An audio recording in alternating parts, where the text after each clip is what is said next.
Vous écoutez le RTM, il est 13h.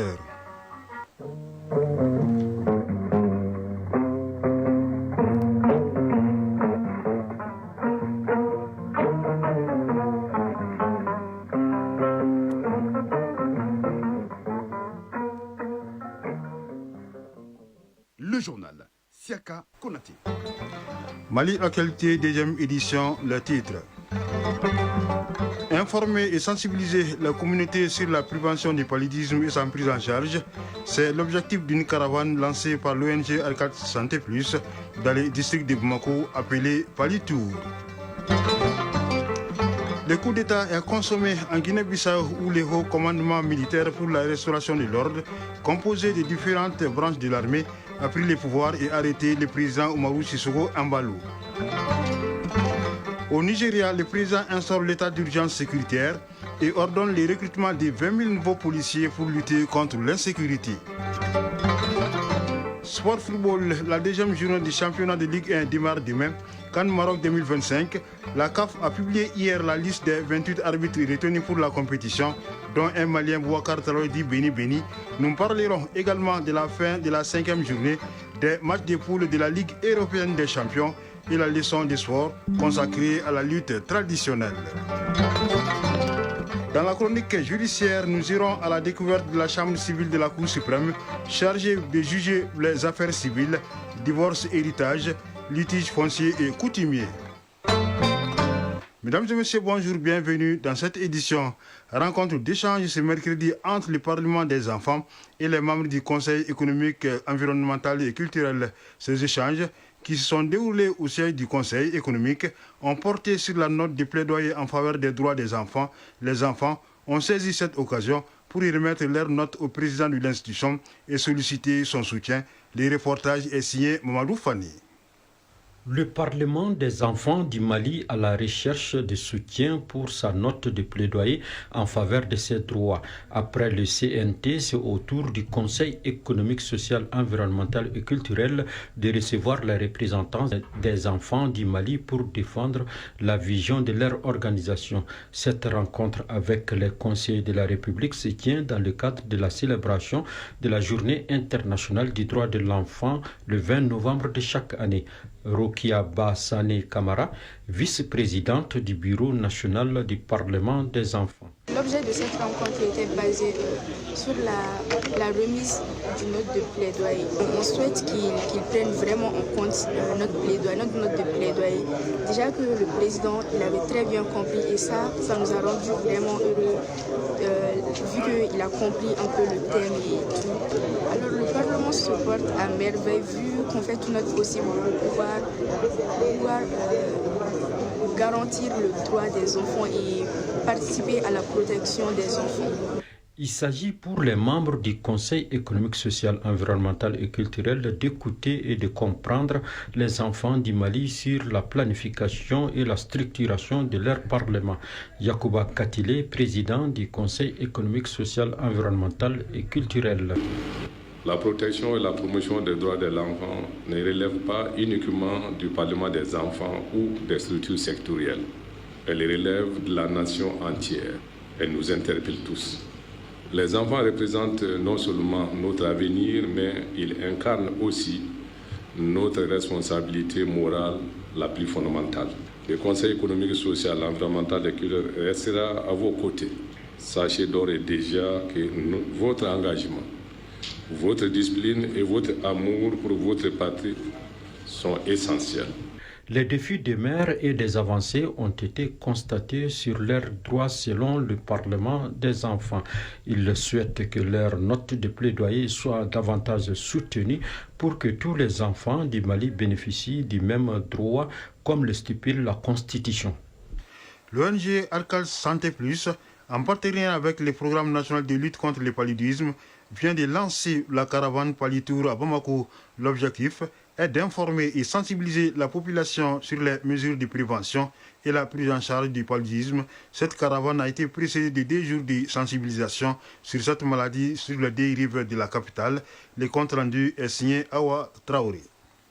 Le paludisme constitue l'une des causes de mortalité et de morbidité les plus élevées au Mali. C'est dans ce cadre que l'Arcade Santé Plus s'est donné comme cheval de bataille de lutter contre ce fléau en organisant 2 jours d'information et de sensibilisation au centre communautaire de Missabuku et de Sibininkoro dans la capitale malienne. Dr Dambélé Bintou Keïta, directrice générale de l'ONG Arcade Santé Plus. L'objectif que nous visons en tant qu'Arcade, c'est de mobiliser, informer, sensibiliser pour que la communauté rejoigne les médecins, les CESCOM dans la lutte contre le paludisme. Parce que si aujourd'hui, dans chaque famille, dans chaque quartier, les chefs de quartier, les femmes qui sont dans les ménages arrivent à faire des activités de prévention contre le paludisme, je pense que le paludisme va diminuer. Il faut que nous nous engagions nous-mêmes à faire en sorte que nos enfants dorment sous les moustiquaires, que nous-mêmes nous dormons sous les moustiquaires. Une épine de moins dans les pieds des autorités sanitaires qui n'ont pas caché leur satisfaction. Dr Madi Sissoko, représentant du programme national de lutte contre le paludisme. Aujourd'hui, nous savons que le paludisme constitue un réel problème pour nos ménages parce que ça fait beaucoup de dégâts sur les enfants de moins de 5 ans, sur les femmes enceintes. Et ces 2 couches, nous avons tous le devoir de les protéger. Et nous avons suffisamment d'outils aujourd'hui pour pouvoir prévenir aussi nous traiter les cas de paludisme. Donc c'est l'occasion pour nos communautés elles-mêmes de pouvoir sensibiliser à travers cette caravane pour que les mesures de prévention que nous avons, notamment les moustiquaires, puissent être utilisées à tout moment. Même si on n'est pas en saison de pluie, il est important de continuer à utiliser ces moustiquaires. La population a prêté une oreille attentive à ces messages de sensibilisation pour se protéger contre cette maladie. Tamboura Awakulubali, participante. J'ai appris beaucoup de choses durant cette journée, surtout les bons comportements à adopter et l'hygiène en famille. Avant, on faisait l'automédication sans consulter un médecin. Malheureusement, cela peut aggraver la maladie et peut conduire à la mort.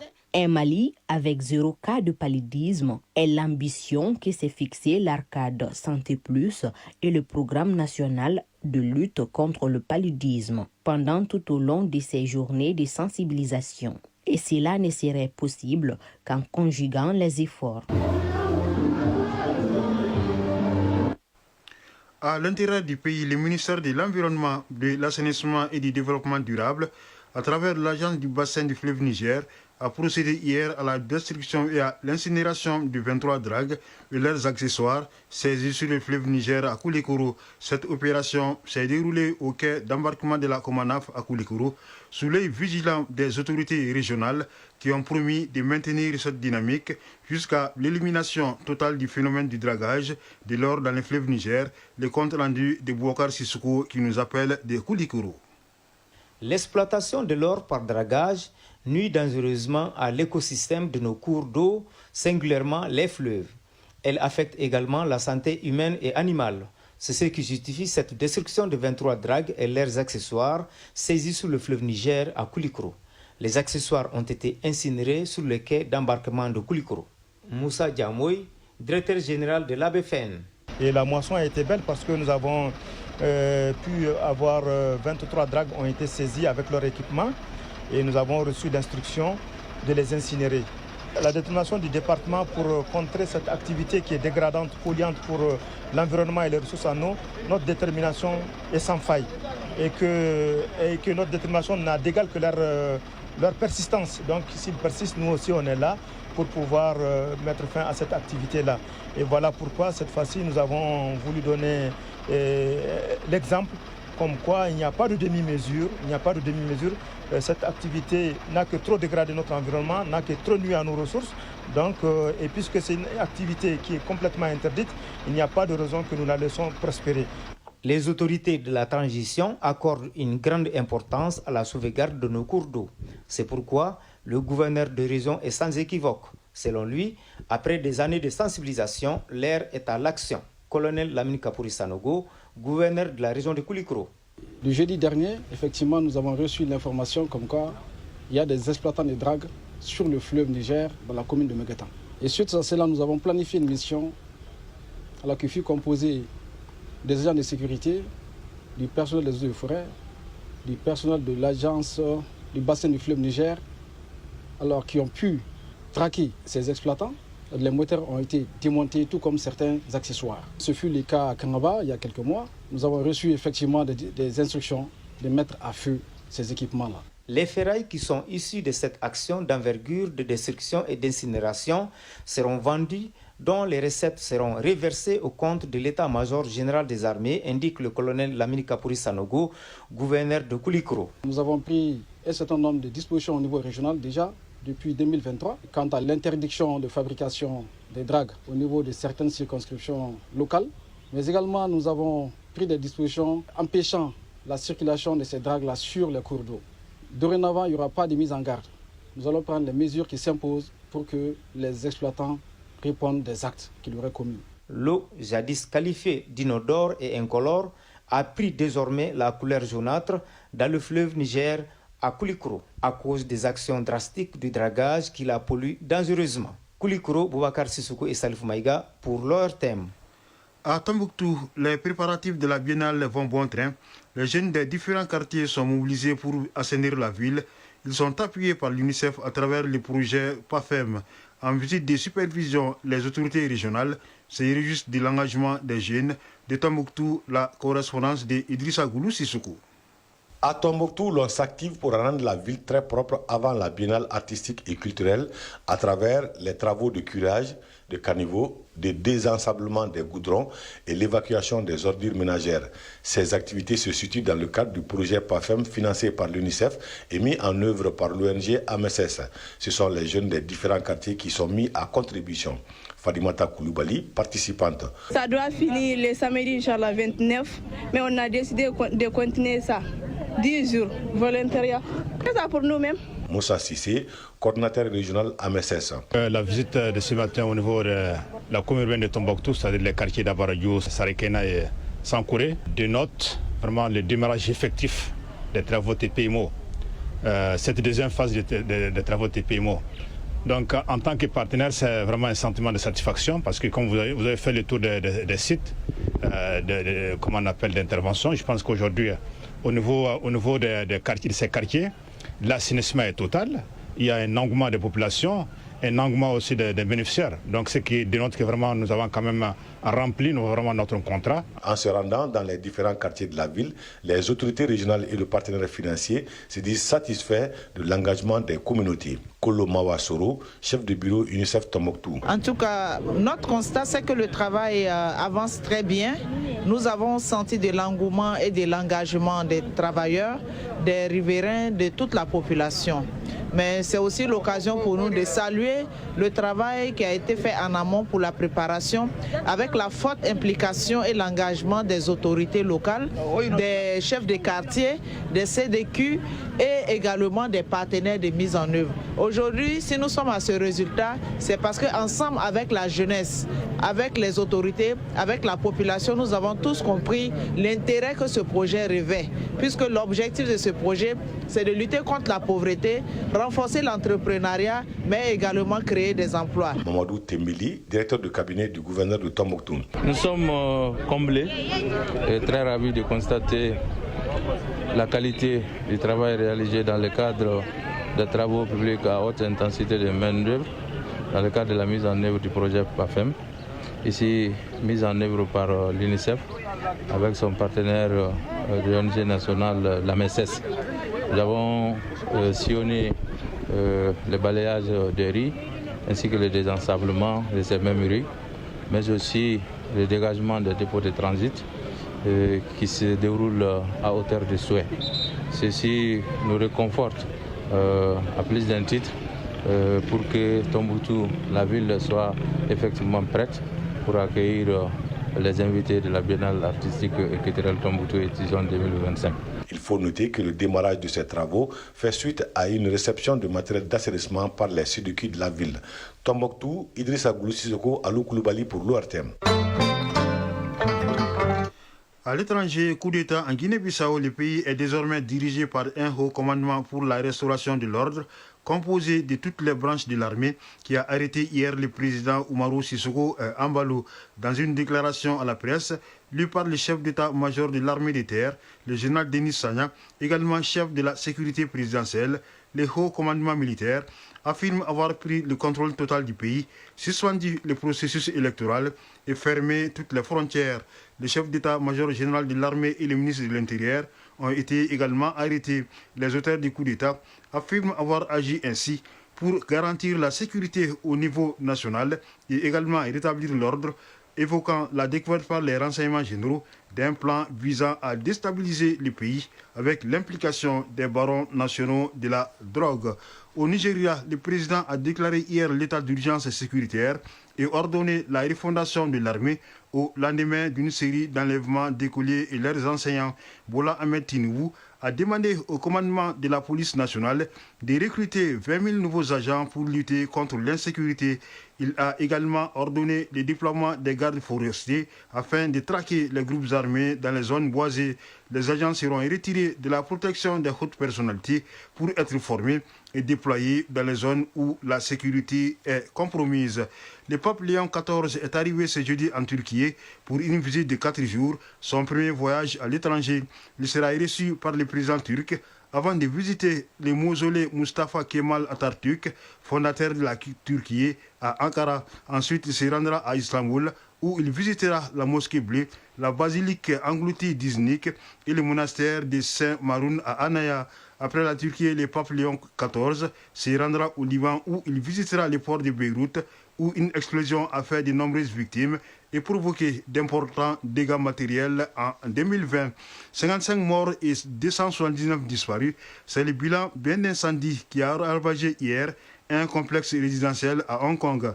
L'incendie s'est déclaré peu avant 15 heures locales dans un complexe immobilier nommé Wang Fung Court, situé dans le district de Taipo, dans le nord de la ville. Selon les autorités, le feu a rapidement gagné 7 des 8 tours de 31 étages chacune de ce complexe inauguré en 1983 et comprenant 1984 logements.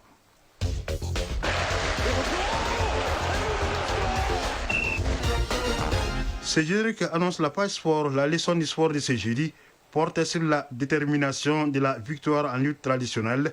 En football, l'actualité est marquée par la Ligue des champions d'Europe avec la fin de la 5e journée de la phase de poule. Sur le continent, les arbitres de la CAF, les arbitres désignés par la CAF pour la CAN Maroc 2025 sont connus. Toujours en football, la deuxième journée du championnat national démarre demain. La page sport, c'est une affaire d'Abdul Karim Kaba. Football, championnat national de Ligue 1 professionnelle, la deuxième journée démarre demain vendredi. 2 rencontres sont au programme. Le FC Malikoura sera face au Binga FC au stade Mamadou Konaté. Au stade Wenzen Koulibaly, l'USFAS sera opposé à l'AS Bakaridian. Samedi, cette deuxième journée se poursuivra avec les oppositions suivantes. 11 créateurs ASRL de Bamako, US Bougouba à feu, US Bougouni, FC Diara. Sur le continent, les arbitres pour la CAN Maroc 2025 sont connus. La Confédération africaine de football, CAF, a communiqué la liste des 28 arbitres sélectionnés pour la CAN 2025. Le Mali est représenté à travers l'arbitre Boubou Traoré d'Ipenimpeni, une seule femme sélectionnée. Il s'agit de l'Ougandaise Samira Nabada. En Ligue des champions d'Europe, la 5e journée de la phase de poule a pris fin hier. Les derniers matchs de cette 5e journée de la Ligue des champions ont été prolifiques. En tout, 42 buts ont été marqués. Entre autres résultats, le Paris Saint-Germain gagne 5-3 devant Tottenham. Olympiakos perd 3-4 face au Real Madrid. Arsenal l'emporte 3-1 devant le Bayern Munich. Liverpool a été battu 1-4 par le PSV Eindhoven. À présent, la leçon du sport du jour. La leçon du sport de ce jeudi porte sur la détermination de la victoire en lutte traditionnelle. Isaac Tchenou nous parle de comment la victoire se détermine en lutte traditionnelle.